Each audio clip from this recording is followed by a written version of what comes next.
Hey, good morning. Good to see you guys' faces. Welcome back. Just got off work. It is 8 o'clock in the morning, and I am headed home. These night shifts are interesting, especially over here on this side of town. You get to see some interesting things in the middle of the night. Anyways, quick topic I wanted to talk about. We've talked about it before. It's been a while. It's been about a year, actually, since we discussed it.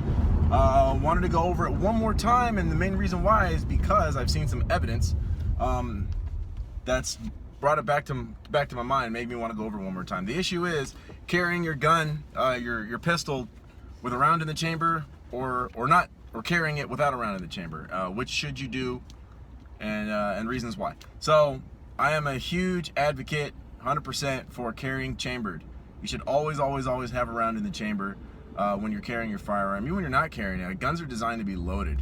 Just keep a round in the chamber at all times. There's no reason. There's really, unless you're going to keep it in a place, where it's unsecured and kids can easily get to it, there's no reason for you not to have your gun chambered anyways.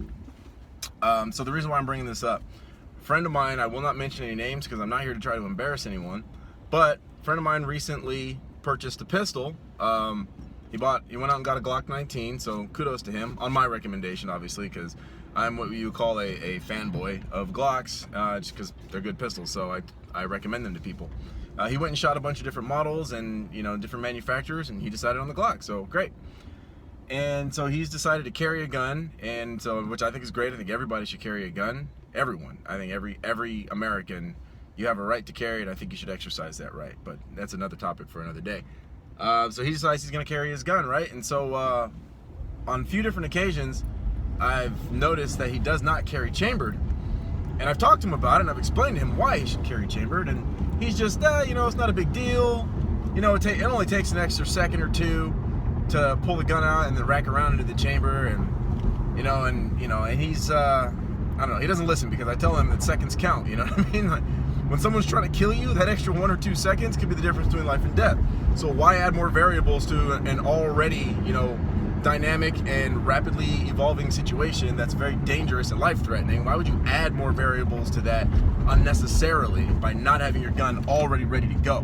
Because I don't care if you have a magazine in the magazine well, if there's not a round in the chamber, your gun's unloaded. You are carrying an unloaded firearm. A magazine does not make the gun loaded. You need a round in the chamber for that firearm to be loaded and ready to go. But he says he's not comfortable with it. Okay, fine, whatever. He's new to carrying a gun. I get it. I mean, a lot of people start off that way, and then eventually they get more comfortable with it, and then their brain clicks one day, and they go, hey, you know what? I've been carrying an unloaded gun all this time. Let me load the damn thing. So he's not to that point yet. And so every time I talk to him about it, he gives me the same excuse. He gives me the same answers. I'm not comfortable with it just yet. It doesn't take that much extra time. It's not a big deal, blah, blah, blah. So we went to the range a couple weekends ago, and guess what happened? Not once, not twice, but thrice. That's right, that's a word. 3 times, he brought his pistol up, pressed out, aimed at the target, ready to fire, pressed the trigger, and click, no bang. And I just sat back and watched. Interesting. Then he goes, oh, that's right, and racks around in the chamber, and then goes back and continues to fire the gun. So after the 3rd time of me quietly witnessing him do this, thrice, people, that's when I decided to chime in. Hey man, remember all those times I told you about carrying your gun chambered? That right there is the reason why. We are standing on a static range. It's quiet.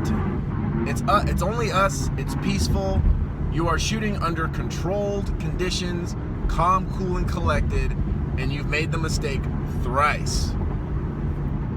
Now let's change that environment to one where you have somebody 5 to 7 feet away from you who is coming at you at a rapid pace. Let's say they're carrying a knife or a bat or a lead pipe, or they're drawing their own gun, and they mean to do bodily harm to you. Now we're talking about elevated adrenaline, elevated stress. You're going into freak out mode. You're going into fight or flight mode. Your brain, certain parts of your brain are shutting down. You're experiencing auditory exclusion where your ears shut off and you can't hear anything anymore. The whole world sounds muffled, like you're hearing everything underwater. And you really think you're gonna have time and the mental acuity and wherewithal to pull that pistol out, rack the slide, and then shoot this guy before he gets to you and starts inflicting harm upon you. You couldn't even do it 3 times on a range without someone trying to kill you. Chamber your gun all the time. It's the difference between life and death, people. It doesn't make any sense not to do it. None whatsoever. If you're not comfortable with it, just start doing it. Eventually you'll get comfortable with it. I mean, it's like driving a car. Well, I don't drive because I'm not comfortable with it.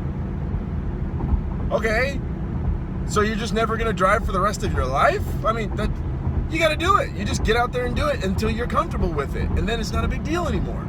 So just make it not a big deal for you. Carry chambered, you'll get comfortable with it. If you need proper training, let me know. I'll take you out, I'll show you how to do it, teach you the proper techniques, we'll go over proper firearms safety. All it is just practice, practice, practice. You need to be trained by somebody who knows what they're talking about, me, and then you need to practice what you were trained to do over and over and over again. Repetition. Remember, get rid of the saying in your mind that practice makes perfect. Practice does not make perfect, because you can practice something wrong and then you've just perfected the wrong way to do something. Perfect practice makes for perfect execution. That's what you're striving for. So first you need to learn what the right thing to do is, then practice that. So perfect practice makes perfect execution. Carry your guns chambered, people, okay? It can be the difference between life and death. There's no reason not to. You got any questions, please leave them. I'd be more than happy to answer any questions anybody has about this topic or any other topic under the sun. That's what I'm here to do. So thank you guys for watching, and I'll catch you on the next one.